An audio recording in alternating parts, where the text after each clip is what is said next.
দিনটি ছিল হনুমান জয়ন্তী। তো প্রতি বছরের মতো এবারও হনুমান জয়ন্তী পালন করলাম। তো ভিডিওটা দিতে একটুখানি দেরি হয়ে গেল তোমাদেরকে। তো প্রথমে বলে রাখছি, আমি শেডস অফ মাম্পি। আমার চ্যানেলে তোমাদের সবাইকে স্বাগত।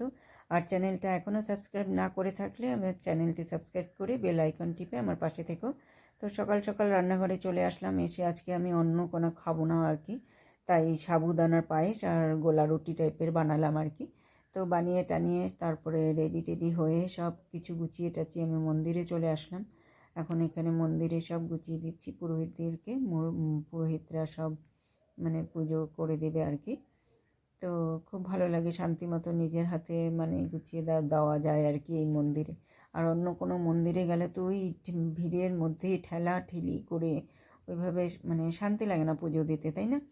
তো আমি এই মন্দিরেই ওই জন্য আসি প্রতি বছর, শান্তি মতো পুজো দিতে পারি।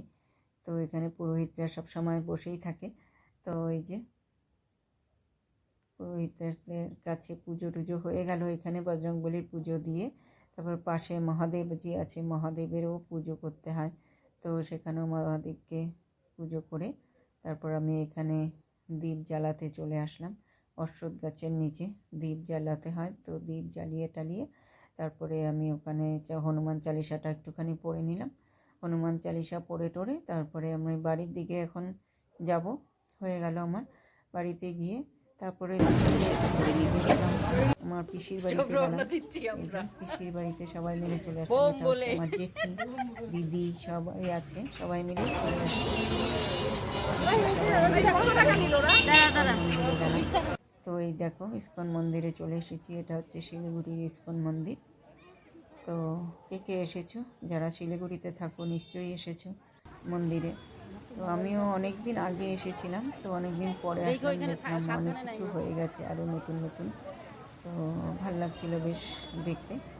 তো এই যে মন্দিরে এখানে ছোট ছোট অনেক মন্দির আছে, এই জগন্নাথ দেবের মন্দির। তারপরে এই যে এখন মেন মন্দিরে আমি চলে যাচ্ছি।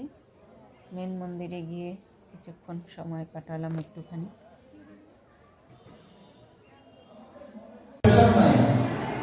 রিকোয়েস্ট করবো আপনারা যদি নাম জপ কি করে করতে হয় সেটা শিখতে চান, তাহলে আমরা প্রত্যেকের হাতে যারা যারা পাঁচজন কে এই পাঁচজনেই কিন্তু গোলক বৃন্দাবন ধাম থেকে এই নামটা আনছে। এই নামটা হচ্ছে গোলকের প্রেমধন হরিনাম সংকীর্তন। সেরে তারপরে একটুখানি ঘোরাঘুরি করে, তখনও মানে কীর্তন শুরু হয়নি, কীর্তনটা দেখবো বলে এসেছিলাম আর কি। তো শুরু হয়নি যখন, তো পাশে মানে ছোট ছোট সব দোকান আছে বা একটু মার্কেট টাইপের আছে, তো ভাবলাম ওটাও একটু ঘুরে আসি। তো ওই যে চলে আসলাম। এটা বেশ একটা ছোটোখাটো মিনি মল বলতে পারো আর কি। তো সব রকমই জিনিস আছে এখানে, প্রয়োজনীয়। তারপরে জামা কাপড়, তারপরে ঠাকুরের সব জিনিসপত্র আর কি, বিশেষ করে ঠাকুরের জিনিসপত্রই বেশি আর কি। তো এগুলো দেখে এখানে তারপরে এই যে শুরু হয়ে গেছে এখানে কীর্তন প্রায়।